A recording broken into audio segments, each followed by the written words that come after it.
China is facing the most ironic crisis of the 21st century. It's drowning in floods while dying of thirst. Megacities submerged under record-breaking rain. Farmers praying as rivers vanish.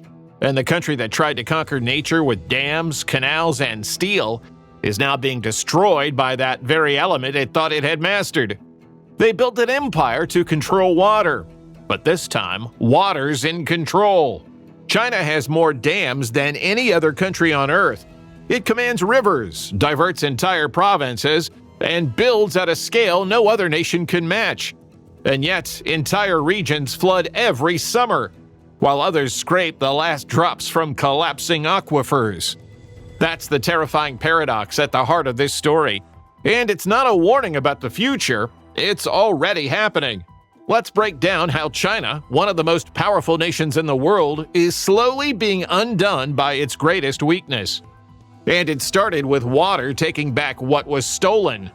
2024 brought 26 major floods, 84 million victims, and billions in losses. The worst in a generation. Between June 18th and July 1st, Guangdong Province was pummeled with 759.6 millimeters of rainfall, the most intense deluge the region had seen in over 60 years. Rivers rose almost 10 meters overnight. Towns vanished. The ground itself gave way. And then came the Meizhou Highway collapse. On May 1st, waterlogged soil dissolved beneath a section of the Meilong Expressway. The road crumbled. 48 people died. Vehicles tumbled into the abyss as the earth gave way beneath them. This wasn't just rain, this was structural collapse triggered by water saturation. Meanwhile, the Yangtze River was raging beyond control. Water levels surged past warning thresholds. The ministry activated emergency protocols. Entire cities along the river went into lockdown mode. Sirens blared through the night. Emergency broadcasts warned residents to evacuate immediately. But many didn't make it out in time. Over 3.3 million people fled their homes, some carrying whatever they could grab in minutes. Others leaving with nothing but the clothes on their backs. 50,000 houses were destroyed, another 630,000 damaged. Families returned to find their homes buried in mud, walls collapsed, possessions floating in toxic floodwater. When the floods couldn't be contained, authorities made brutal choices we'll come back to later. But you'd think China would have a solution for this, right? After all, this is the nation that built the Three Gorges Dam, the largest hydroelectric dam on the planet. A 2.3-kilometer-wide colossus designed specifically to tame the Yangtze River and prevent catastrophic flooding. Except, it didn't work. During the 2024 floods, the Three Gorges Dam was forced to open its floodgates repeatedly, releasing massive torrents of water downstream. Officials had no choice. The reservoir was filling too fast. If they didn't discharge water, the dam itself could face structural failure. So they released the flood, and downstream communities paid the price. The dam was supposed to reduce major flooding from once every 10 years to once every century. Instead, less than 25 years after its completion, China is experiencing some of its worst floods in modern history. The government has even admitted publicly that the dam cannot control floods for the entire Yangtze Basin. So what went wrong? The problem isn't just nature, it's human arrogance. China has over 98,000 dams. Most were built in the 1950s and 60s, and they're now aging, crumbling, and poorly maintained. Between 1954 and 2005 alone, 3,486 reservoirs collapsed. In 1975, the Banqiao Dam failed, killing tens of thousands. Some estimates go as high as 200,000 deaths. And it's not just the dams, it's everything. China paved over its wetlands. It drained its natural floodplains. It built megacities on river deltas where water has nowhere to go. Entire urban centers have poor or non-existent drainage systems. So when the rains come, the water just sits there, pooling, rising, drowning. In July 2021, Zhengzhou experienced what meteorologists called a once-in-a-thousand-years rainstorm. Over 3 days, 617 millimeters of rain fell, almost a year's worth, with 201.9 millimeters coming down in just 1 hour.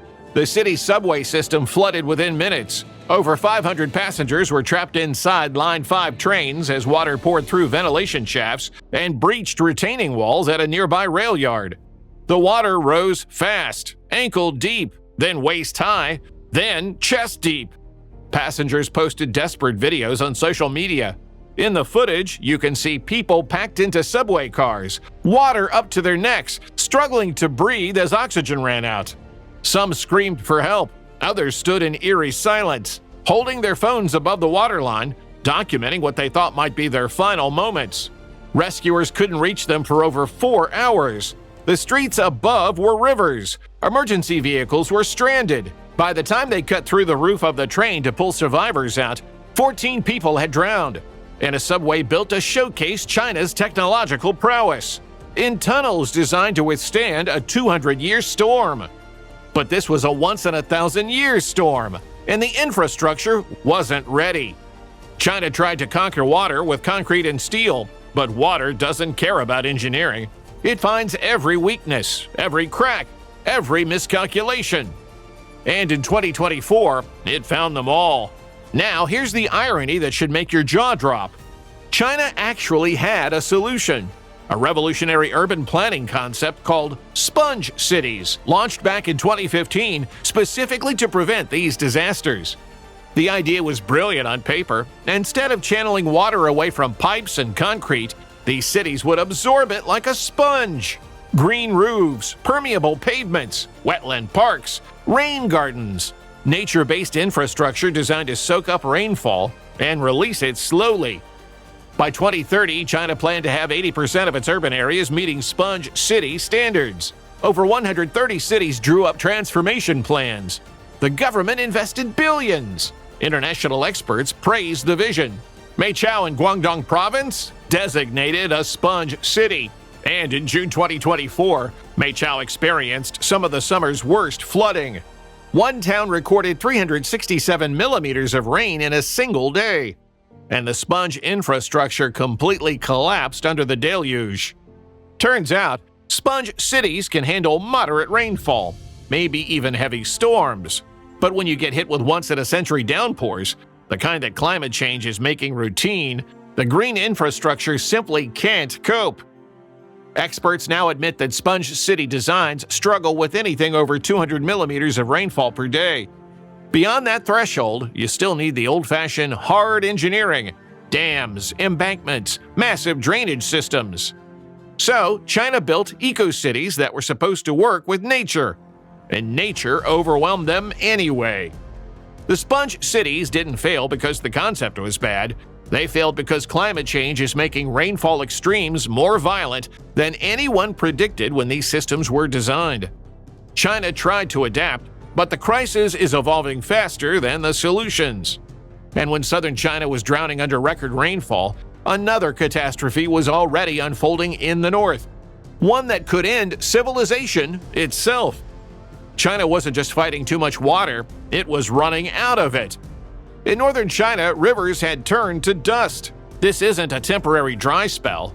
This is existential water scarcity, the kind that ends civilizations. Here's the paradox. Northern China holds 43% of the country's population and over 65% of its farmland. But it only has access to 14% of China's water supply. Let that sink in. Nearly half the nation lives in a region that has almost no water. In 2022, the Yangtze River, which provides drinking water to over 400 million people, experienced its worst drought on record since 1865. Entire stretches of the river dried up completely. Riverbeds that had flowed for millennia turned to cracked mud. Boats sat stranded on exposed rocks. Farmers stared at empty irrigation channels, watching their crops wither. By August 2022, rainfall in the Yangtze Basin was 60% below normal.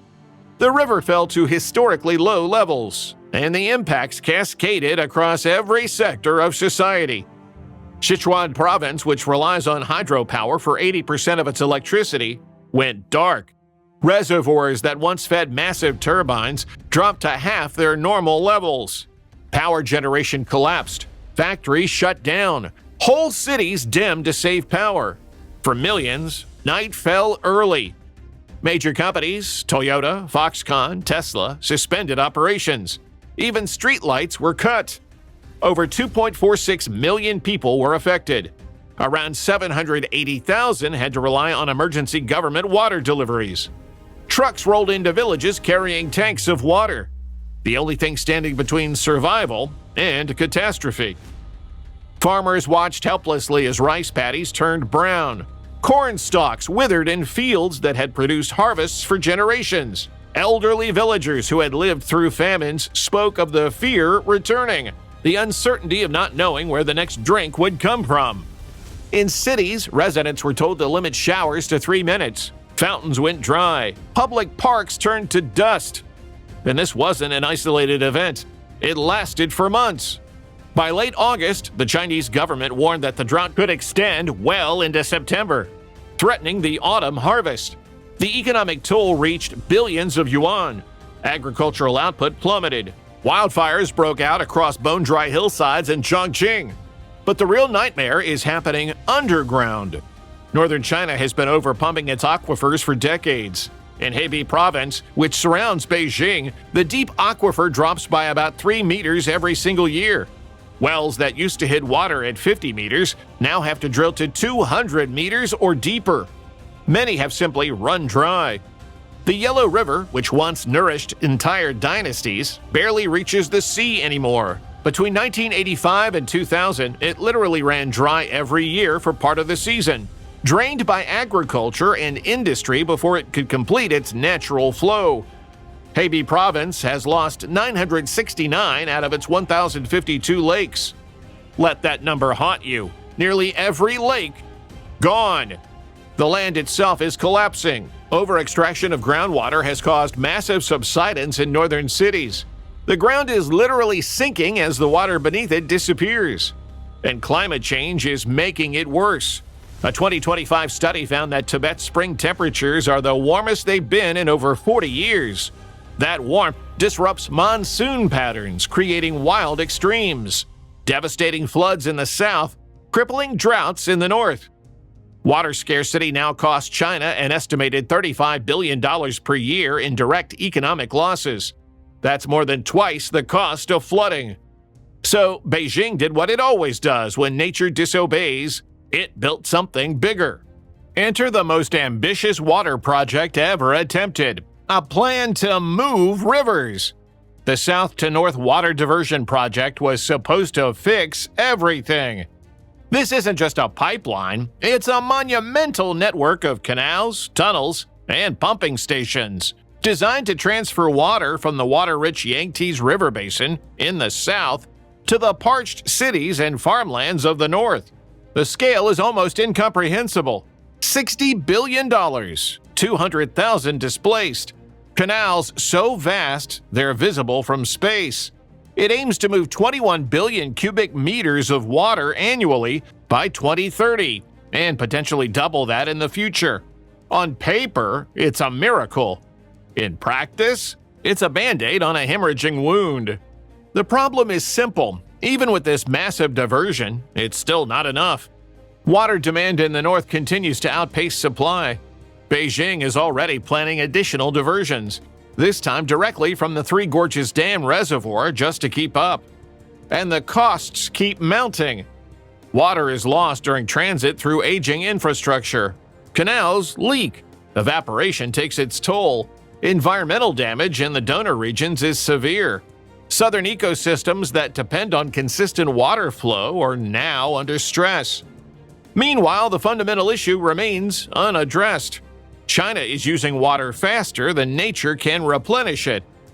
A 2024 study warned that water stress in China is projected to be most severe between 2025 and 2035. We're in that window right now.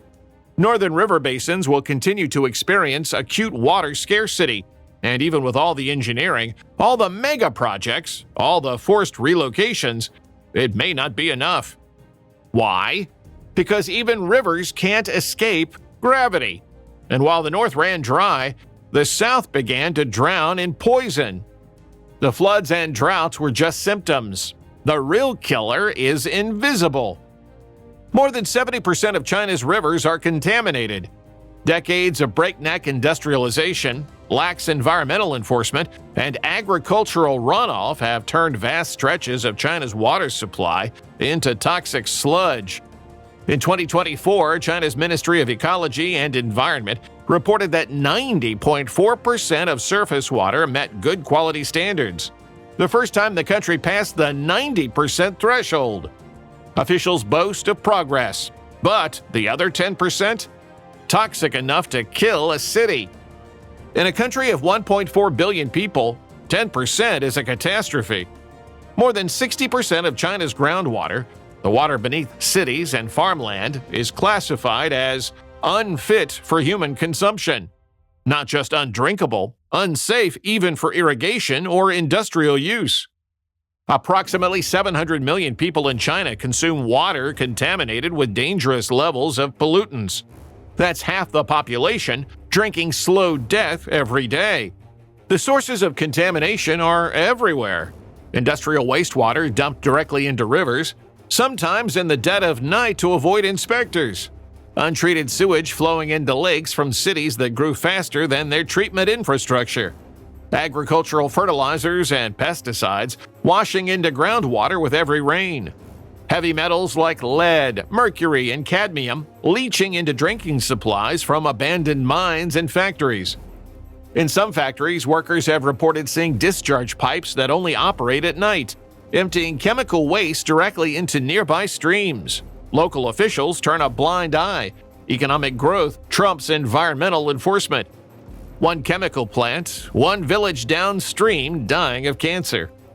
There are villages in rural China where the water runs black, others where it smells like gasoline.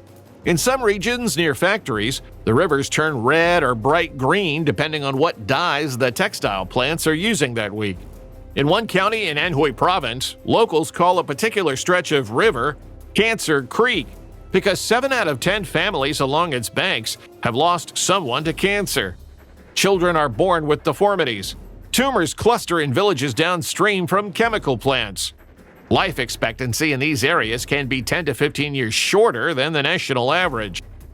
In 2013, thousands of dead pigs were found floating down the Huangpu River near Shanghai. In 2005, a benzene spill from a petrochemical plant explosion sent 100 tons of toxic chemicals into the Songhua River, forcing the city of Harbin, home to 9 million people, to shut off the water supply for days. These aren't isolated incidents. They're symptoms of a systematic collapse. Water pollution causes over 100,000 deaths annually in China, from cancer, organ failure, and waterborne diseases. And that's likely an undercount because local officials have incentives to hide the true numbers. In 2007, Lake Tai, one of China's largest freshwater lakes, experienced a catastrophic algae bloom triggered by decades of industrial pollution. The bloom killed off aquatic life and made the water completely unusable. Over 5.8 million people lost access to their primary water source overnight. The lake remains largely unsafe for drinking today, despite billions spent on the cleanup efforts. The Chinese government knows this is existential. In the first half of 2017 alone, China spent an estimated $100 billion on water cleanup projects. New wastewater treatment plants, stricter regulations, crackdowns on polluting factories. But enforcement remains spotty. Local officials often prioritize economic growth over environmental protection, and corruption means polluters can bribe their way out of consequences. Between 2001 and 2006, wastewater discharges increased continuously despite national mandates to reduce pollution. One water pollution incident occurs roughly every 2 to 3 days on average.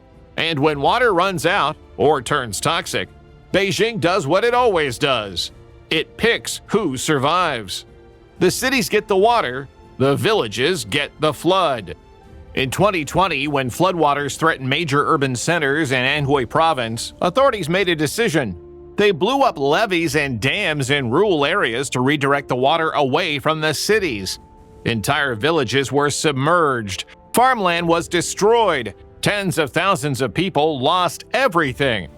One farmer described being woken up at 2 a.m. by explosions.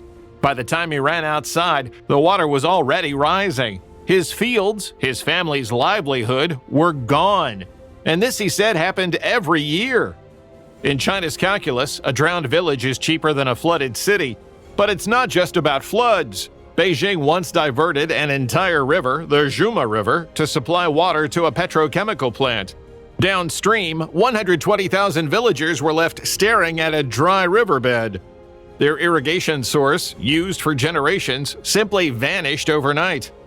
The plant got its water, the villagers got nothing. This is the brutal calculus of water scarcity under authoritarian rule. When resources are limited, the state picks winners and losers. Cities win, industry wins, farmers and rural communities lose. And it's driving internal tensions. Millions of people are fleeing water-scarce regions, migrating towards cities that already struggle to provide adequate water. Environmental refugees are a growing reality in China. People displaced not by war, but by collapsing ecosystems. The inequality is staggering. Wealthy urban residents can afford bottled water and advanced filtration systems. Rural families are drinking from wells contaminated with industrial waste and agricultural runoff. The same wells that have been linked to skyrocketing cancer rates in so-called cancer villages. This isn't just an environmental crisis, it's a social and political powder keg. And yet, every sacrifice buys less time. Because what's collapsing isn't just infrastructure, it's the system itself. When the water fails, everything fails. China feeds 1.4 billion people, but the land feeding them is dying of thirst. Rice output in northern regions could drop by 13% by 2030. Wheat and corn yields are declining. Farmers are abandoning land that can no longer be irrigated. If China can't feed itself, it will be forced to import on a massive scale. And when the world's most populous nation starts panic buying food on global markets, prices will explode. The ripple effects would trigger food insecurity across the developing world, potentially sparking unrest, migration crises, and political fracture in vulnerable regions. Then there's energy. China is the world's largest energy consumer, and nearly 90% of its electricity generation requires significant water. Hydropower, coal plants, nuclear reactors all depend on it. When droughts hit, power grids fail, factories shut down, supply chains break. And here's where it gets global. China produces the majority of the world's aluminum, magnesium, rare earth metals, and polysilicon for solar panels. When water shortages force power cuts, production of these critical materials halts. When Shanxi lost power in 2021, Europe's car factories stalled. That was a preview. Now, imagine that happening not for a few weeks, but for years, across multiple industries simultaneously. That's the nightmare scenario China is facing. And it's not just about manufacturing. The global transition to clean energy depends on Chinese production. Wind turbines need rare earth metals. Solar panels need polysilicon. Electric vehicle batteries need lithium processing. All of these industries require massive amounts of water. If China's water crisis worsens, the entire world's climate goals could be derailed. Think about that. The planet's push to combat climate change could be crippled by a water crisis in the country producing most of the green energy. Then there's the political dimension. The Chinese Communist Party's legitimacy rests on delivering economic growth and rising living standards. The social contract is simple. Citizens accept authoritarian rule in exchange for prosperity and stability. But when millions of people can't access clean drinking water, when crops fail, when blackouts become routine, when entire regions are abandoned due to environmental collapse, that contract breaks down. Water scarcity is the kind of crisis that topples governments. Throughout history, civilizations that mismanaged water didn't just decline, they vanished. The Mayans, the Mesopotamians, the ancestral Puebloans. When the water ran out, the empires fell. And China knows this. For decades, the world feared China's rise. But water may bring about its fall. China set out to conquer nature. Instead, nature is conquering China. It built more dams than any nation in history. It moved entire rivers. It poured concrete over floodplains and drilled into aquifers that had taken millennia to form. And for a while, it worked. China's economy exploded. Cities rose from nothing. Farmland produced record yields. The world marveled at the speed and scale of it all. But nature doesn't forget, and water doesn't forgive. Now, the nation that wanted to lead the world is drowning in the south, drying up in the north, and choking on poison in between. The paradox is complete. China has water everywhere, and not enough to drink. The floods can't be stopped. The droughts can't be reversed. The pollution runs deep. And the mega projects, the dams, the canals, the desperate attempts to engineer a solution are failing. Because you can't dominate nature. You can only work with it. And when you ignore that truth for too long, nature strikes back. History's oldest lesson still holds true. No empire survives when the water runs out. So, what do you think? Is China's water crisis a warning for the rest of the world? Or is this a problem only Beijing can solve? Drop your thoughts in the comments below, and if you want to see more deep dives into the forces shaping our world, hit that subscribe button. Because this story, it's just the beginning.